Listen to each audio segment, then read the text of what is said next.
السلام علیکم ورحمۃ اللہ وبرکاتہ۔ بسم اللہ الرحمن الرحیم۔ قرآن حکیم سے ہدایت حاصل کرنے کے لیے بنیادی طور پر تین چیزوں کی ضرورت ہے۔ تین شرائط ہیں۔ سب سے پہلی کوشش کرنا، بات متوجہ ہو کر سننا اور عقل استعمال کرنا۔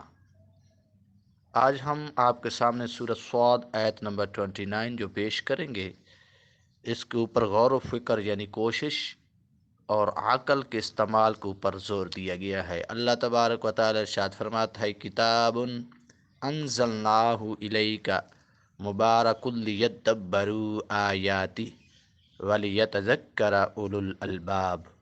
اے محبوب صلی اللہ علیہ وآلہ وسلم، یہ بابرکت کتاب قرآن ہم نے آپ کی طرف اس لیے اتاری ہے تاکہ وہ لوگ اس کی آیات پر غور کریں اور عقل استعمال کرنے والے نصیحت حاصل کریں۔ یعنی ان آیات میں غور و فکر اور عقل کے استعمال کے اوپر زور دیا گیا ہے۔ قرآن حکیم سے ہدایت وہی بندے صحیح طرح حاصل کر پاتے ہیں جن میں یہ تین شرائط پائی جاتی ہیں۔